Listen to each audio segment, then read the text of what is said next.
Hi, I'm NewsTribune sports writer Chris Yukas, and I'm here with sports editor Kevin Klum and sports writer Jared Bell. Today on NT Prep Preview, we're going to look at the first 4 weeks of the 2012 Gridiron campaign and look forward at the Week 5 schedule. Guys, what are some of the big storylines on the field for the first 4 weeks?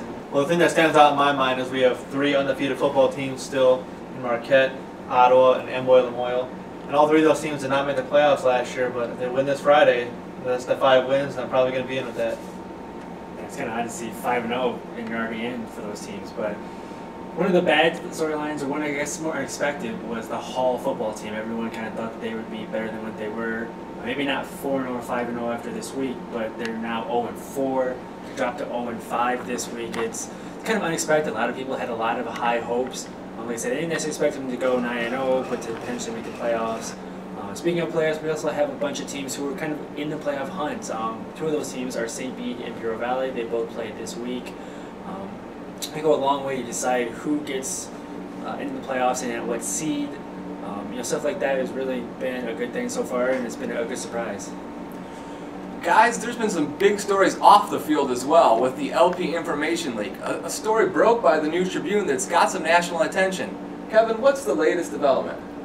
Well, what we've learned since last NT Prep Preview is that Jake Burke has resigned as a teacher at LaSalle Peru High School, and that as far as the school district is concerned, the investigation is over, but there's still the possibility of criminal charges that has not been announced yet. This week we're unveiling a new segment, NT Prep Preview Powerhouse Players. Amboy Lamoille's Cooper Nelson had a big week for the Clippers, rushing for 134 yards with 2 touchdowns and hauling in a 60-yard passing TD reception. Who are some of the other powerhouse players from last week?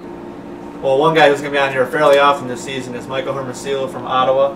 Last week he ran for 156 yards and 4 touchdowns, and that brings his total for the season to 937 rushing yards and 15 touchdowns, and that's just in 4 weeks. He could pretty much be his own segment every weekend this, but we also have Bureau Valley quarterback Tyler Barnes.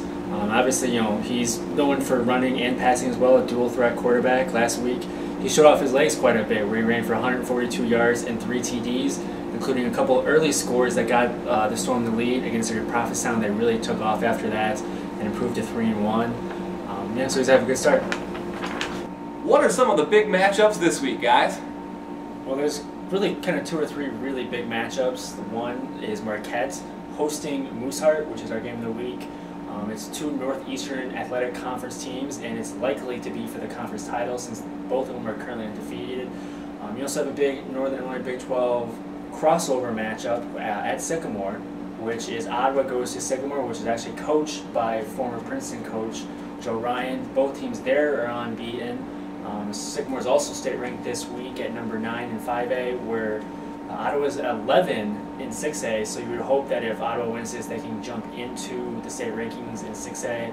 And you also have, like we mentioned before, you have BV and St. Bede at Manlius. It's really going to be a big matchup to determine positioning in the conference. Usually the top 5 teams in the conference are mostly guaranteed to get a playoff spot, so you'd like to try to get a 7-2, and you get a better playoff draw that way versus a 5-4 team, so it's a big game for that. And then there's some other games that maybe are not as important as the undefeated teams winning each other or a conference championship, but it's homecoming week for LaSalle Peru. They're hosting Sterling.